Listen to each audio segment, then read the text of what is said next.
उपभोक्ता संरक्षण अधिनियम 1986 उपभोक्ताओं के अधिकारों को संरक्षित करने और उन्हें धोखाधड़ी, अनुचित व्यापार प्रथाओं से बचाने का एक महत्वपूर्ण कानून है। यह उपभोक्ताओं को अपनी शिकायतों के समाधान के लिए त्वरित और सस्ती न्याय प्रणाली प्रदान करता है और व्यापारियों को उपभोक्ताओं के प्रति जिम्मेदार ठहराता है। यह अधिनियम उपभोक्ताओं के लिए सुरक्षा, जानकारी और समाधान प्रदान करने में महत्वपूर्ण भूमिका निभाता है। What are the essential elements of defamation? Distinguish between slander and libel. प्रश्न, मानहानि के आवश्यक तत्व क्या हैं?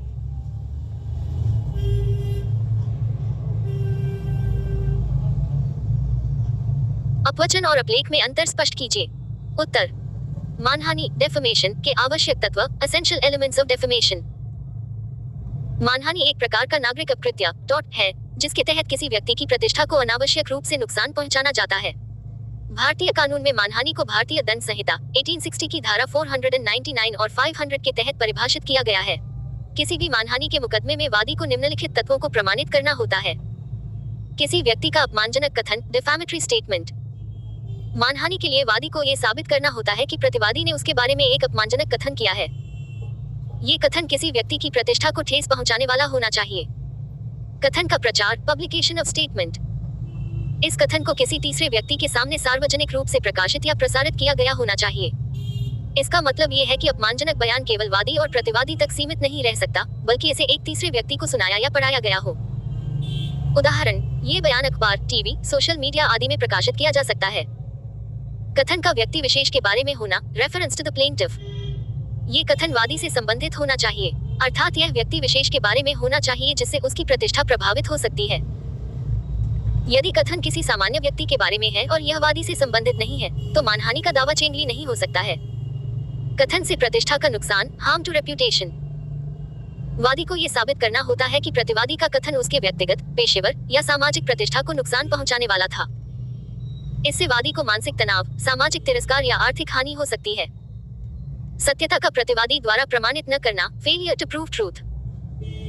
यदि प्रतिवादी मानहानि के आरोप से बचने के लिए ये दावा करता है कि उसका कथन सत्य था, तो यह उसे साबित करना होगा। यदि प्रतिवादी सत्य का प्रमाण नहीं देता है, तो वह मानहानि के आरोप से मुक्त नहीं हो सकता। अपवचन और अपलेख में अंतर, difference between slander and liable. मानहानि को दो श्रेणियों में बांटा जा सकता है, अपवचन स्लैंडर और अपलेख लाइबल। ये दोनों ही अपमानजनक बयान होते हैं, लेकिन इन दोनों के बीच कुछ प्रमुख अंतर होते हैं। अपवचन स्लैंडर। अपवचन वह मानहानि है जो मौखिक रूप से की जाती है, अर्थात ये शब्दों द्वारा कही जाती है। यह आमतौर पर अस्थायी और अस्थिर होती है, क्योंकि यह केवल उस व्यक्ति या समूह के सामने होती है जो उसे सुनता है। उदाहरण, किसी व्यक्ति के बारे में झूठा अफवाह फैलाना या गाली गलौज करना। अपलेख लाइबल। अपलेख वह मानहानि है जो स्थायी रूप से लिखित रूप में की जाती है, जैसे कि पुस्तक, अखबार, पत्रिका, इंटरनेट या सोशल मीडिया पर किसी व्यक्ति के बारे में अपमानजनक टिप्पणी करना। ये स्थायी रूप से रिकॉर्ड पर होती है और आमतौर पर अधिक गंभीर मानी जाती है, क्योंकि इसका प्रभाव लंबे समय तक बना रहता है। उदाहरण, किसी के बारे में झूठा आरोप पत्रिका या न्यूज़पेपर में प्रकाशित करना। निष्कर्ष कंक्लूजन। मानहानि के लिए आवश्यक तत्वों में अपमानजनक कथन का होना, वह कथन सार्वजनिक रूप से प्रकाशित होना, कथन का वादी से संबंधित होना, प्रतिष्ठा का नुकसान और सत्यापन का अभाव शामिल है। इसके अलावा अपवचन और अपलेख दोनों ही मानहानि के रूप होते हैं, लेकिन अपवचन मौखिक रूप में होता है और अपलेख लिखित रूप में। अपवचन अस्थायी और कम गंभीर माना जाता है, जबकि अपलेख स्थायी और गंभीर माना जाता है। Right short notes on any two of the following. निम्नलिखित में से किन्हीं दो पर संक्षिप्त टिप्पणी लिखिए। प्रश्न, निम्नलिखित पर संक्षिप्त टिप्पणी लिखिए। 11 फॉल्स इम्प्रिजनमेंट, मिथ्याबंदी करना। 12 वॉलंटी नॉन फिट इंजुरिया, सहमति से किए गए कार्य से क्षति नहीं होती। 13 एक्ट ऑफ गॉड, देव कृत्य। 14 जॉइंट टॉर्टफीजर्स, संयुक्त कृत्यकर्ता। उत्तर 11 फॉल्स इम्प्रिजनमेंट, मिथ्याबंदी करना। मिथ्याबंदीकरण का अर्थ है किसी व्यक्ति को बिना वैध कारण के उसकी इच्छा के विरुद्ध अवैध रूप से बंदी बनाना। यह एक प्रकार का अपकृत्य टॉर्ट है जिसमें किसी व्यक्ति की स्वतंत्रता का उल्लंघन किया जाता है। मिथ्याबंदीकरण का आरोप तब लगाया जा सकता है जब किसी व्यक्ति को किसी स्थान पर अवैध रूप से रोक लिया जाता है, जैसे कि बिना वारंट की गिरफ्तारी या अवैध रूप से हिरासत में रखना। इसे साबित करने के लिए वादी को ये सिद्ध करना होता है कि उसे अवैध रूप से रोक लिया गया था, बिना किसी वैध कारण के, और उसकी स्वतंत्रता पर अतिक्रमण किया गया। उदाहरण, किसी व्यक्ति को बिना किसी कानूनी आधार के पुलिस द्वारा अवैध रूप से थाने में बंद करना। 12 वॉलंटी नॉन फिट इंजुरिया, सहमति से किए गए कार्य से क्षति नहीं होती। यह एक कानूनी सिद्धांत है जिसका अर्थ है कि यदि किसी व्यक्ति ने किसी गतिविधि या कार्य में अपनी स्वीकृति दी हो, तो उसे उस कार्य से होने वाली क्षति के लिए दावा नहीं किया जा सकता। दूसरे शब्दों में, जब किसी व्यक्ति को किसी कार्य के परिणाम की जानकारी होती है और वह अपनी स्वीकृति देता है, तो उसे उस कार्य से उत्पन्न होने वाली क्षति के लिए जिम्मेदार नहीं ठहराया जा सकता। ये सिद्धांत विशेष रूप से खेल गतिविधियों, खतरनाक कार्यों या किसी अन्य गतिविधि में लागू होता है जिसमें व्यक्तियों को संभावित जोखिम की जानकारी होती है। उदाहरण, यदि एक खिलाड़ी फुटबॉल खेलते समय घायल हो जाता है और उसने इस खेल में भाग लेने के लिए स्वीकृति दी थी, तो वह खिलाड़ी अकृत्य का दावा नहीं कर सकता। 13. एक्ट ऑफ गॉड, देव कृत्य। एक्ट ऑफ गॉड का अर्थ है ऐसी प्राकृतिक घटनाएं या आपदाएं जो मनुष्य के नियंत्रण से बाहर होती हैं, जैसे कि भूकंप, तूफान, बाढ़ आदि। ये कानूनी अवधारणा तब लागू होती है जब किसी प्राकृतिक घटना के कारण किसी व्यक्ति को नुकसान होता है और यह घटना मनुष्य के किसी भी कार्य के कारण नहीं होती। ऐसे मामलों में दोषी पक्ष को नुकसान के लिए जिम्मेदार नहीं ठहराया जा सकता। यह एक प्रकार की कानूनी रक्षा, लीगल डिफेंस है, जिसमें यह कहा जाता है कि नुकसान एक प्राकृतिक आपदा के कारण हुआ है जिसे रोका नहीं जा सकता था। उदाहरण, यदि किसी तूफान के कारण किसी की संपत्ति को नुकसान होता है, तो इसे एक्ट ऑफ गॉड के तहत माना जा सकता है। 14. जॉइंट टॉर्टफीजर्स, संयुक्त अपकृत्यकर्ता। संयुक्त अपकृत्यकर्ता, जॉइंट टॉर्टफीजर्स, वे व्यक्ति होते हैं जो किसी एक अपकृत्य टॉर्ट में एक साथ भाग लेते हैं और एक दूसरे के साथ मिलकर कानूनी उल्लंघन करते हैं, जिसके परिणामस्वरूप किसी व्यक्ति को नुकसान होता है। जब दो या दो से अधिक व्यक्ति एक ही अपकृत्य के लिए जिम्मेदार होते हैं, तो उन्हें संयुक्त अपकृत्यकर्ता माना जाता है। ऐसे मामलों में वादी प्रत्येक अपकृत्यकर्ता से पूरी क्षतिपूर्ति की मांग कर सकता है और प्रत्येक अपकृत्यकर्ता को वादी को भुगतान करने के लिए जिम्मेदार ठहराया जा सकता है। उदाहरण, यदि दो व्यक्ति किसी दुर्घटना में मिलकर एक दूसरे को नुकसान पहुंचाते हैं, तो वे दोनों संयुक्त अपकृत्यकर्ता माने जाएंगे और वादी दोनों से क्षति की मांग कर सकता है। Explain the maxim, injury assigned damno, with the help of decided cases. प्रश्न, निर्णयवादों की सहायता से बिना हानि की क्षति, सूट, damages without harm, को स्पष्ट कीजिए। उत्तर, बिना हानि की क्षति, damages without harm, का सिद्धांत ये है कि किसी व्यक्ति को क्षति के लिए मुआवजा दिया जा सकता है, भले ही उसने शारीरिक या मानसिक हानि न उठाई हो।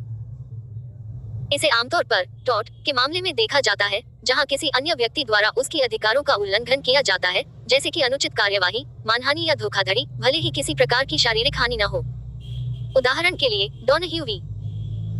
स्टीवेंसन 1932 के मामले में न्यायालय ने यह माना कि किसी व्यक्ति को सिर्फ इसलिए क्षति का मुआवजा मिल सकता है क्योंकि किसी की लापरवाही के कारण उसे मानसिक कष्ट हुआ था, भले ही उसे शारीरिक हानि न हुई हो।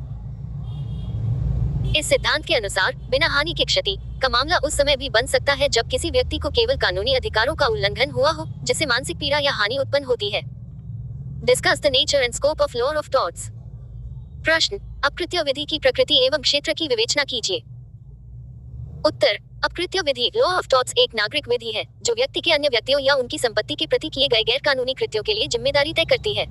इसका उद्देश्य पीड़ित पक्ष को क्षतिपूर्ति देना और समाज में न्याय सुनिश्चित करना है।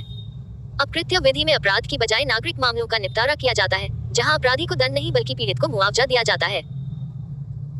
अपकृत्य विधि का क्षेत्र बहुत व्यापक है, जिसमें व्यक्तिगत क्षति, संपत्ति का नुकसान, बदनामी, अनुचित लाभ, धोखाधड़ी और निजी अधिकारों का उल्लंघन शामिल है। ये कानूनी ढांचा उन परिस्थितियों में काम करता है जब कोई व्यक्ति दूसरे की अवैध हानि करता है और उसे मुआवजे का अधिकार प्राप्त होता है। अपकृत्य के तहत कई प्रकार के मामलों को निपटाया जाता है, जैसे शारीरिक चोट, मानसिक पीड़ा और संपत्ति के नुकसान के लिए मुआवजा। Right short notes on the following. निम्नलिखित पर छोटे नोट लिखें। असॉल्ट एंड बैटरी, हमला एवं प्रहार।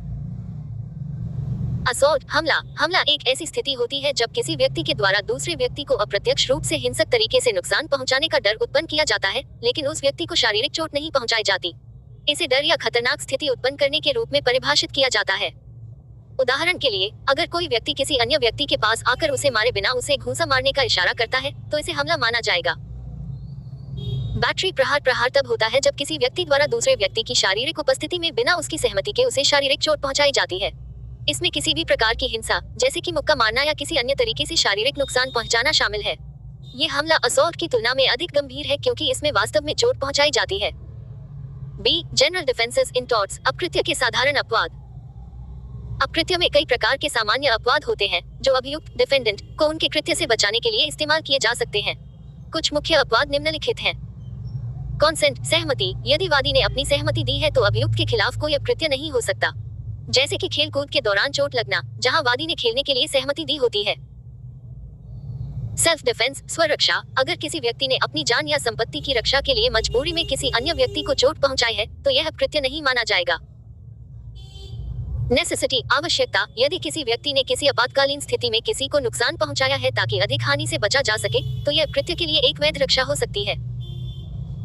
एक्ट ऑफ गॉड ईश्वर का कार्य प्राकृतिक आपदाओं जैसे भूकंप, बाढ़ आदि की वजह से होने वाले नुकसान को भी अपकृत्य से बचाव के रूप में स्वीकार किया जा सकता है। There shall be no negligence unless there is duty to take care. Explain with the help of the case law. प्रश्न, यदि सावधानी बरतने का दायित्व नहीं है तो उपेक्षा नहीं होगी। वादों की सहायता से व्याख्या कीजिए। उत्तर, सावधानी बरतने का दायित्व या ड्यूटी ऑफ केयर का सिद्धांत तब लागू होता है जब किसी व्यक्ति के कृत्य या लापरवाही के कारण दूसरे व्यक्ति को हानि होती है। यदि किसी व्यक्ति पर सावधानी बरतने का दायित्व नहीं होता तो वह उपेक्षा नेग्लिजेंस का दोषी नहीं होगा। इसका अर्थ है कि यदि कोई व्यक्ति किसी गतिविधि में अन्य लोगों के प्रति जिम्मेदार नहीं है तो उसके कृत्य से किसी को हानि पहुंचने का दावा करना संभव नहीं है। वादों की सहायता से व्याख्या। Donoghue v Stevenson 1932। इस प्रसिद्ध मामले में कोर्ट ने यह सिद्धांत स्थापित किया कि एक व्यक्ति को सावधानी बरतने का दायित्व होता है जब उसका कृत्य दूसरों की सुरक्षा से जुड़ा हो। अगर इस मामले में सावधानी बरतने का दायित्व नहीं होता तो उपेक्षा का दावा संभव नहीं होता।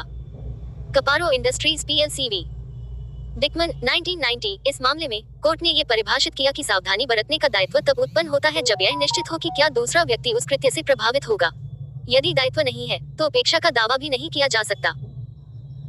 इस प्रकार यदि कोई व्यक्ति सावधानी बरतने के दायित्व से मुक्त है तो उस पर उपेक्षा का आरोप नहीं लगाया जा सकता। उदाहरण के लिए, अगर किसी व्यक्ति का कार्य केवल अपनी निजी सुरक्षा से जुड़ा है और उसका दूसरे व्यक्ति पर कोई प्रभाव नहीं पड़ता तो उस पर उपेक्षा का आरोप नहीं लगाया जा सकता। Discuss the principle laid down in Rylance v. S. Fletcher case.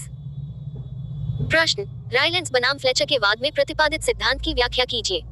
उत्तर, रायलेंस बनाम फ्लेचर 18683 HL 330 का मामला इंग्लैंड में एक प्रसिद्ध आपराधिक मामलों में से एक है जिसने स्ट्रिक्ट लायबिलिटी कठोर उत्तरदायित्व के सिद्धांत को प्रतिपादित किया। इस मामले में रायलेंस प्लेंटिफ ने फ्लेचर डिफेंडेंट के खिलाफ मुकदमा दायर किया था क्योंकि फ्लेचर ने अपनी भूमि में खुदाई करते समय एक जलाशय से जुड़े पाइप की मरम्मत की थी जिसके कारण रायलेंस की भूमि में जल का रिसाव हो गया और उसकी भूमि को नुकसान हुआ। इस मामले में न्यायालय ने निर्णय लिया कि फ्लेचर, जो कि अपने कार्य में जिम्मेदार था, अपने कार्य से संबंधित नुकसान के लिए उत्तरदायी था, भले ही उसने कोई दोषपूर्ण कार्य न किया हो। सिद्धांत की व्याख्या। Principle of Rylands v. Fletcher. इस सिद्धांत के अनुसार यदि कोई व्यक्ति अपनी भूमि या संपत्ति में किसी ऐसे कार्य को करता है जिससे अन्य व्यक्ति की संपत्ति में नुकसान हो सकता है और यदि वह कार्य उस व्यक्ति के नियंत्रण में है तो उसे स्ट्रिक्ट लायबिलिटी का पालन करना होगा। इसका मतलब ये है कि उसे नुकसान के लिए जिम्मेदार ठहराया जा सकता है भले ही उसने किसी प्रकार की लापरवाही न की हो। इस सिद्धांत के तहत यह महत्व नहीं रखता कि वह व्यक्ति कितना सावधान था या नहीं, उसे नुकसान के लिए जिम्मेदार ठहराया जाएगा यदि उसने ऐसे जोखिमपूर्ण कार्य किए हैं जो नुकसान का कारण बन सकते थे। वाक्य की व्याख्या। Explanation of the statement. एक व्यक्ति अपनी भूमि या संपत्ति में किसी भी प्रकार का जोखिमपूर्ण कार्य करता है तो उसे उसके द्वारा होने वाली हानि के लिए जिम्मेदार ठहराया जा सकता है। इसका मतलब यह है कि यदि कोई व्यक्ति अपनी संपत्ति पर कोई ऐसा कार्य करता है जो दूसरों को हानि पहुंचा सकता है तो उसे उस हानि के लिए उत्तरदायी ठहराया जाएगा, चाहे उसने लापरवाही न भी की हो। Prosecution by the defendant is one of the essential element of malicious prosecution. Explain with the help of the decided cases. प्रश्न, प्रतिवादी द्वारा अभियोजन विद्वेषपूर्ण अभियोजन के लिए एक आवश्यक तत्व है। निर्णीत वादों की सहायता से व्याख्या कीजिए। उत्तर, विद्वेषपूर्ण अभियोजन malicious prosecution एक ऐसा दुरुपयोग है जिसमें कोई व्यक्ति किसी अन्य के खिलाफ न्यायिक प्रक्रिया शुरू करता है जबकि उस प्रक्रिया का कोई वैध या उचित कारण नहीं होता और वह प्रक्रिया केवल दुर्भावना से प्रेरित होती है। इसे एक नागरिक अपकृत्य टॉर्ट के रूप में माना जाता है। विद्वेषपूर्ण अभियोजन के तत्वों में एक आवश्यक तत्व है प्रतिवादी द्वारा अभियोजन का आरंभ। इसका मतलब है कि प्रतिवादी ने जानबूझकर वादी के खिलाफ आपराधिक या दीवानी प्रक्रिया शुरू की। इसे साबित करना जरूरी है कि प्रतिवादी ने प्रक्रिया का उपयोग केवल अपनी निजी नापसंदगी या प्रतिशोध के कारण किया। निर्णीत वादों की सहायता से व्याख्या। शिव कुमार व महाराष्ट्र राज्य 2006। इस मामले में न्यायालय ने यह सिद्ध किया कि यदि अभियोजन के प्रारंभ में प्रतिवादी का उद्देश्य प्रतिशोध या दुर्भावना से प्रेरित था तो यह विद्वेषपूर्ण अभियोजन माना जाएगा। यहाँ न्यायालय ने यह कहा कि अभियोजन के आरंभ में प्रतिवादी का उद्देश्य केवल वादी को हानि पहुंचाना था और उसके पास कोई वैध कारण नहीं था। मुरलीधर व स्टेट 1999। इस मामले में प्रतिवादी ने वादी के खिलाफ झूठा आरोप लगाया था और अभियोजन शुरू किया था। न्यायालय ने यह निर्णय दिया कि प्रतिवादी का उद्देश्य केवल वादी को मानसिक और सामाजिक नुकसान पहुंचाना था, जिससे यह विद्वेषपूर्ण अभियोजन का उदाहरण बना। इन मामलों से यह स्पष्ट होता है कि जब प्रतिवादी ने केवल वादी को नुकसान पहुंचाने के लिए अभियोजन शुरू किया और कोई उचित कारण नहीं था, तो वह विद्वेषपूर्ण अभियोजन की श्रेणी में आता है। निष्कर्ष। विद्वेषपूर्ण अभियोजन का एक आवश्यक तत्व प्रतिवादी द्वारा अभियोजन का आरंभ करना है, और जब ये दुर्भावना से प्रेरित होता है और कोई उचित कारण नहीं होता, तो यह एक अवैध प्रक्रिया मानी जाती है। What do you mean by the defamation in law at tort? Discuss its kinds and essentials elements with the help of decided cases. प्रश्न, अपकृत्य विधि में मानहानि से आप क्या समझते हैं? इसके प्रकारों तथा आवश्यक तत्वों का वर्णन निर्णीत वादों की सहायता से कीजिए। उत्तर, मानहानि डेफेमेशन अपकृत्य विधि का एक महत्वपूर्ण हिस्सा है। ये एक ऐसा अपराध है जिसमें किसी व्यक्ति की प्रतिष्ठा को नुकसान पहुंचाया जाता है, जिसके कारण उसे समाज में अपयश या बदनामी का सामना करना पड़ता है। मानहानि तब होती है जब किसी के बारे में झूठी और हानिकारक जानकारी फैलाई जाती है, जिससे उसकी प्रतिष्ठा को ठेस पहुंचती है। मानहानि के प्रकार, टाइप्स ऑफ डेफेमेशन। लिखित मानहानि लाइबल, यह मानहानि का स्थिर रूप है जो किसी लिखित, मुद्रित, चित्रित या किसी अन्य स्थायी रूप में होती है, जैसे कि अखबार, किताबें, पोस्टर या सोशल मीडिया पर गलत जानकारी प्रकाशित करना। मौखिक मानहानि स्लैंडर, यह मानहानि का अस्थिर रूप है जो मौखिक रूप से होती है, जैसे किसी व्यक्ति के बारे में सार्वजनिक रूप से अपमानजनक बातें करना। मानहानि के आवश्यक तत्व, एसेंशियल एलिमेंट्स ऑफ डेफेमेशन। कथन या अभिव्यक्ति स्टेटमेंट, वादी को यह प्रमाणित करना होगा कि प्रतिवादी ने एक अपमानजनक और झूठी बयानबाजी की थी। कथन का सार्वजनिक प्रकटीकरण पब्लिकेशन, ये कथन एक तीसरे पक्ष को पहुंचाया गया हो, यानी वह केवल वादी और प्रतिवादी के बीच न हो, बल्कि सार्वजनिक रूप से फैलाया गया हो। हानि हार्म, वादी को यह साबित करना होगा कि उस बयान के कारण उसकी प्रतिष्ठा को हानि हुई है, जिससे उसे मानसिक या सामाजिक कष्ट हुआ। निर्णीत वादों की सहायता से उदाहरण, सुप्रीम कोर्ट का मामला राम जेठमलानी वी सुब्रमण्यन स्वामी 2006। इस मामले में कोर्ट ने मानहानि के तत्वों पर चर्चा की और यह स्पष्ट किया कि अगर किसी की प्रतिष्ठा को सार्वजनिक रूप से नुकसान पहुंचाया जाता है तो ये मानहानि का मामला बनता है। इलाहाबाद हाई कोर्ट का मामला ड्राइव Harvinder Kaur v doctor M.S. गैलोट 1995। इसमें कोर्ट ने मौखिक मानहानि के तत्वों को परिभाषित किया और इसे प्रमाणित करने के लिए आवश्यक शर्तों का उल्लेखित किया। निष्कर्ष, मानहानि से संबंधित मामलों में वादी को यह साबित करना होता है कि प्रतिवादी द्वारा किया गया कथन सार्वजनिक था, अपमानजनक था और इसके कारण उसकी प्रतिष्ठा को हानि पहुंचाई गई। Discuss the constitution, jurisdiction and power of national consumer commission. प्रश्न, राष्ट्रीय उपभोक्ता आयोग के गठन, क्षेत्राधिकार एवं शक्तियों की विवेचना कीजिए। उत्तर, राष्ट्रीय उपभोक्ता आयोग का गठन, constitution of national consumer commission.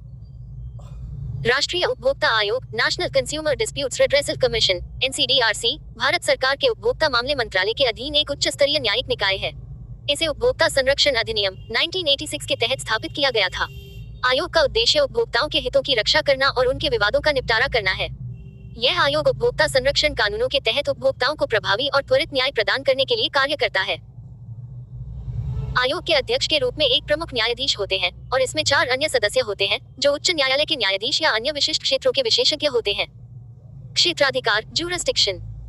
राष्ट्रीय उपभोक्ता आयोग का क्षेत्राधिकार देश भर में उपभोक्ता मामलों के निवारण का है। यह आयोग निम्नलिखित प्रकार के मामलों पर सुनवाई करता है। मूल ओरिजिनल क्षेत्राधिकार, यह आयोग उन मामलों की सुनवाई करता है जहां मुआवजे की राशि 1 करोड़ रुपए या उससे अधिक है। अपील अपेलेट क्षेत्राधिकार, राज्य उपभोक्ता आयोग द्वारा दिए गए निर्णय के खिलाफ अपील सुनता है। शक्तियां पावर्स, राष्ट्रीय उपभोक्ता आयोग के पास निम्नलिखित शक्तियां होती हैं। मामलों की सुनवाई और समाधान, आयोग उपभोक्ताओं द्वारा दायर की गई शिकायतों की सुनवाई करता है और त्वरित न्याय देने की कोशिश करता है। मुआवजा आदेश, आयोग किसी कंपनी या सेवा प्रदाता को उपभोक्ता को मुआवजा देने का आदेश दे सकता है। सजा और दंड, उपभोक्ता के अधिकारों का उल्लंघन करने पर आयोग आरोपी पक्ष को दंडित कर सकता है। आयोग का मुख्य उद्देश्य उपभोक्ताओं को त्वरित, सस्ता और प्रभावी न्याय प्रदान करना है ताकि उनका शोषण न हो और वे न्याय प्राप्त कर सके।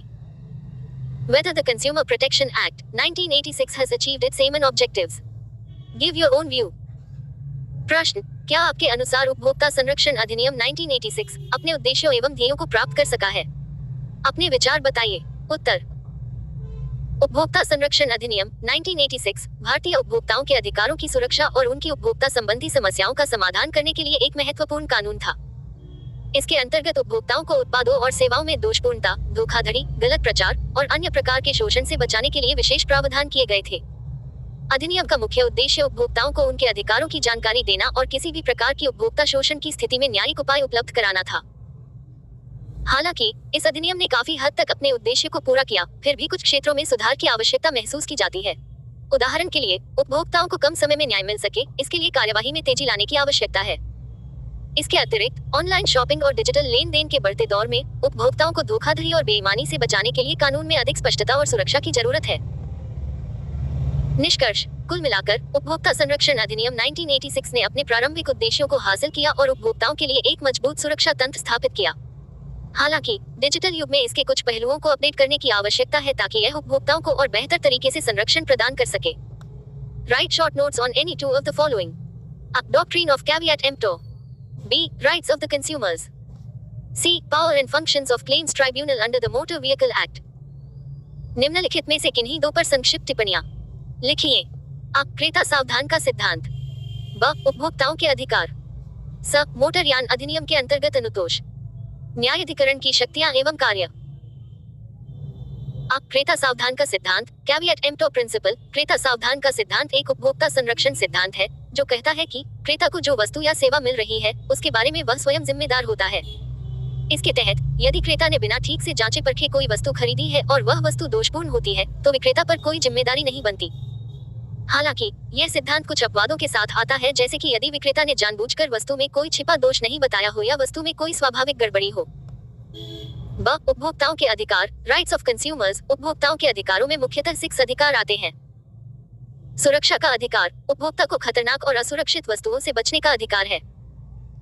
सूचना का अधिकार, उपभोक्ता को किसी वस्तु या सेवा के बारे में पूरी जानकारी प्राप्त करने का अधिकार है। चयन का अधिकार, उपभोक्ता को विविधता में से चयन करने का अधिकार है। प्रतिष्ठा का अधिकार, उपभोक्ता को उच्च गुणवत्ता की वस्तुएं प्राप्त करने का अधिकार है। सुनवाई का अधिकार, उपभोक्ता को अपनी शिकायत दर्ज कराने और उसका समाधान प्राप्त करने का अधिकार है। शिक्षा का अधिकार, उपभोक्ता को उपभोक्ता अधिकारों और कर्तव्यों के बारे में जानकारी प्राप्त करने का अधिकार है। स. मोटर यान अधिनियम के अंतर्गत अनुतोष न्यायाधिकरण की शक्तियां एवं कार्य। Powers and functions of motor accident claims tribunal under the motor vehicles act. Motor यान अधिनियम के अंतर्गत अनुतोष न्यायाधिकरण मोटर एक्सीडेंट क्लेम्स ट्राइब्यूनल दुर्घटना के कारण होने वाले शारीरिक चोटों, मृत्यु और संपत्ति की हानि के मामलों की सुनवाई करता है।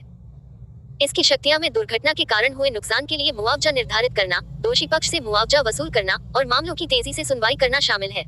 न्यायाधिकरण का उद्देश्य पीड़ितों को त्वरित और न्यायपूर्ण मुआवजा प्रदान करना है।